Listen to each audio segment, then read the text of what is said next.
Yes, Redzone TV kwoli webale kubanga okyagoberera ebigenda maaso bye tukutuusako wano ku Redzone TV. Bw'oba tonaba kubanga osubscribinga kirira wansi awo olaba ekigambo subscribe ekikwateko, kwata ku kade aka notification abere nga tomisinga nsonga yonna.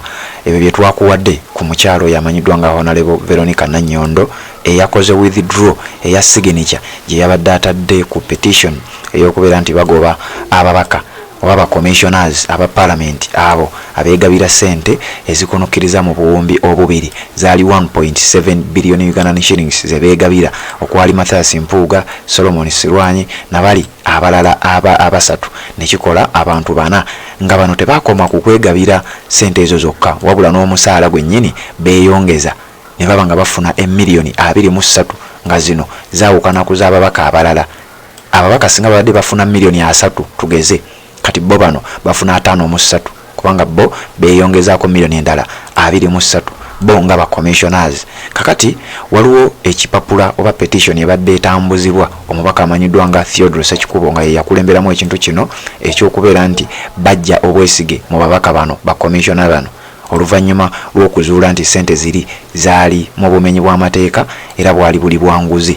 Kakati olunaku lwajjo mwalabye ekipapula ekyayise ng'omukyalo ono amanyiddwa nga Honorable Veronica Nanyondo akiikirira bukomansimbi ng'omubaka omukyala yajjeeyo omukono gwe era yawandiise ebbaluwa nga awandiikira speaker nti akoze withdraw eya signature gye yasayininze ku petition eyo. Mu kukola statement eyo gye yakoze oba ekiwandiiko kye yakoze kye twakusomedde yategeezezza nti yagenza osayininga ku kiwandiiko ekyo babadde bamuwuddisizza nti era yasayininze tamanyi nti ekintu kyasayiningako yabadde petition ya kugoba ababaka era n'ategeeza nti etakikkiririza namu lwasonga tekyaleetebwa na mutima mulungi era tasobola kukkiriza kujja Mpuuga mu parliament olw'okuba yeegabira sente ez'omuwi w'omusolo. Kakati oluvannyuma lw'okugamba nti yasayininze amanyi asayininga ku attendance list kubanga babadde ne shadow cabinet meeting eyabadde yitiddwa Honorable Joel Ssenyonyi era okusinziira ku Joel Ssenyonyi ngenda kutegeeza byayogedde ku nsonga eno. Twagenza okizuula ng'omukyalo ono yabadde alimba teyasayininze nga tamanyi wabula yasayininze amanyi asayininga petition wabula waliwo amawulire agafulumye nti mu parliament wandibanga waliyo okugulirira n'okutiisatiisa ababaka ababadde batandise okubeera nga baleeta ekintu kino nti parliament waliyo mission eriyo okugulirira n'okutiisatiisa ababaka okusinziira ku bigambo Alex Walisa Mufumbiro byayogedde byenkuwadde waggulu awo era bwe batonna biwuliriza nja kusaba ogende mu audio gyensembyeyo okubanga nkuwa obeere nga obiwuliriza ku mukutu guno gwennyini ogwa Redzone TV. Kakati olunaku lwajjo Honorable Joel Ssenyonyi yagenze ku mukutu gwe ogwa Twitter n'ateekayo ensonga eno mu ngeri ey'okulabisa n'okuswaza Honorable Veronica Nanyondo. Yagambye bw'ati: Every Tuesday we hold a shadow cabinet meeting. Nti buli lunaku olwokubiri tutuuza meeting eya cabinet ey'ekisiikirize baminisita ab'ekisiikirize. Our colleague Honorable Veronica Nanyondo has never attended any shadow cabinet meeting because she has never been a member of the shadow cabinet. Nti munnaffe ono amanyiddwa nga Honorable Veronica Nanyondo omukyala akiikirira bukomansimbi tabeerangako mu cabinet meeting zaffe olw'ensonga nti mu shadow cabinet taliimu. Yesterday we held yet another shadow cabinet meeting and she did not attend it simply because she's not a member. Nti n'olunaku lwajjo engeri gye lwadde lwakubiri twakubye oba twakoze meeting endala ey'aboludda oluvuganya era teyagibaddemu olw'ensonga nti tateekeddwa gibeeramu kubanga si member waayo, talina kubanga agibeeramu, si minister, talina kifo kyonna ku ludda oluvuganya. I was therefore surprised to see this letter. Nti nabadde mwennyamivu nnyo era neewuunyizza nnyo okulaba ebbaluwa eno Honorable Veronica Nanyondo gye yawandiise. Why would our colleague claim she signed attendance list for a meeting she doesn't belong to and which she did not even attend?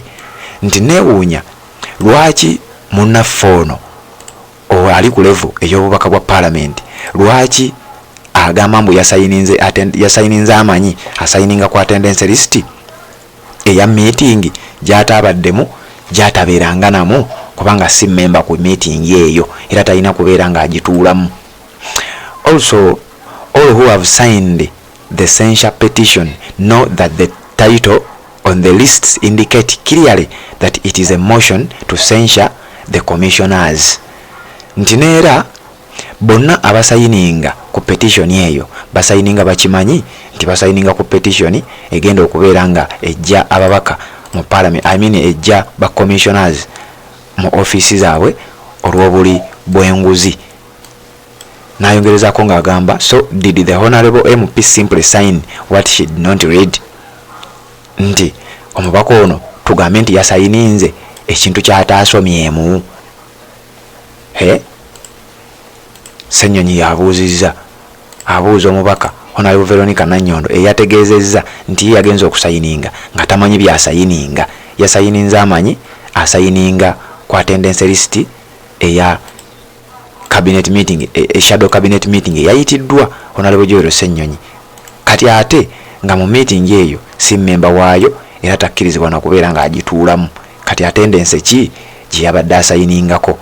We twafudde awo ne tukkirirako ne mu constitution nga waliyo akawayira akamu somewhere njakka kunoonyeza wa ewatuufu we kali, nga waliwo we bagambira nti after 1/3 of the members have appended their signatures on the list signifying support for the proposed motion, the sergeant at arms shall with immediate effect forward the list to the clerk, who shall not later than 24 hours transmit the notice of motion, the grounds and all supporting particulars and the signatures to the speaker.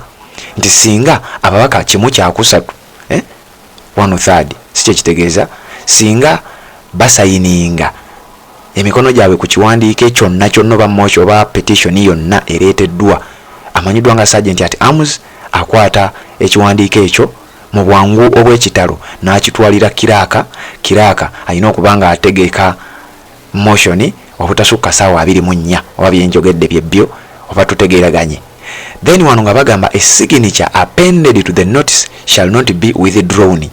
Nti singa omuntu ateeka signature ye ku kiwandiiko ng'ekyo tekkirizibwa era tesobola kubeera nga ejjibwayo ng'ono omukyala Honorable Veronica Nanyonto bwe yakikoze mu kiwandiiko kye yawandiise ng'ategeeza nti akola withdraw eya signature ye nti yasayininza amanyi asayininga ku attendance list. Wabula Joel Ssenyonyi ategeezezza nti meeting gye yayogeddeko tagituulangamu era tagikkirizibwa namu kubanga si member era tali mu shadow cabinet. Meeting etuulibwamu ba shadow cabinet members bokka. Era Ssenyonyi n'aleeta n'ekiwandiiko ekikakasa ensonga eyo. Red Zone TV kwoli webali kubanga okyagoberera ffe weetuli okubeera nga byonna tubikutuusaako. Nja kukusaba ekintu kimu, kirira wansi awo olabe ekigambo subscribe kikwateko, kwata kale ka notification ebere nga tomissinga nsonga yonna.